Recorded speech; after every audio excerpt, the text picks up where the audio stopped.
We always say in the antiques business that every piece has a story. So what's the story behind this? Well, if I go back to the early 1960s, on a Sunday, very occasionally, my father and I would jump into his huge great American station wagon and drive right way up the M1 from the Mill Hill, London end, up to just short of Birmingham, a place called Shirley. And we would go and see a man called Billy Malkin. Billy was a fairground operator, and that took him all over the country.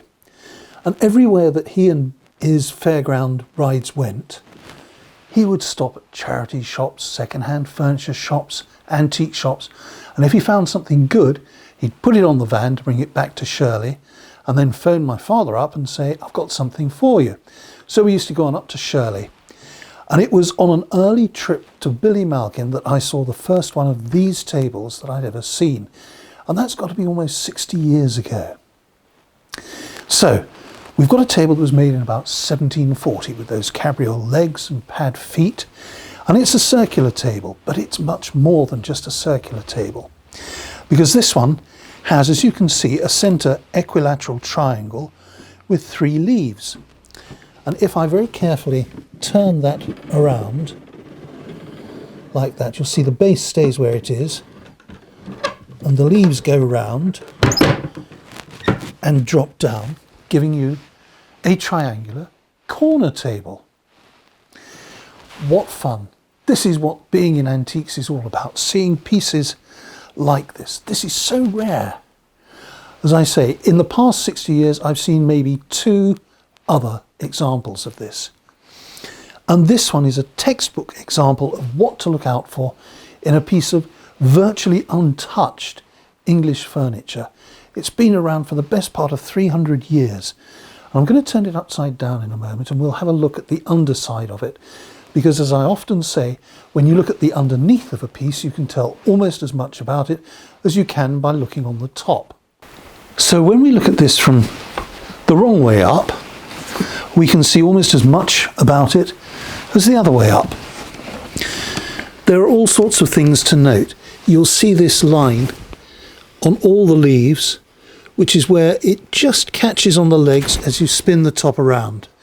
That's a very good sign, a sign of the age of this piece, that it's got that wear just there and just there. You'll also note that it's a little bit paler just on the edge there, there and there. That's because, of course, those are the edges that would have sat on top of the frieze with the leaves down.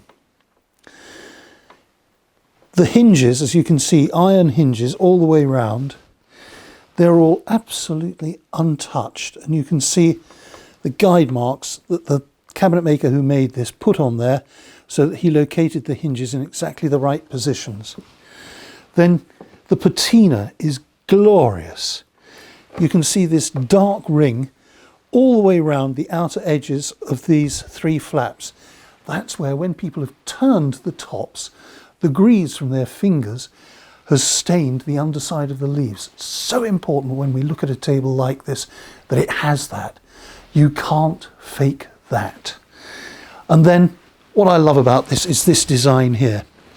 So you've got this central spar running across there. The top has a peg that comes through with a hole in it that has another pin going through it. That allows you to rotate the top on the base without the possibility of the top falling off.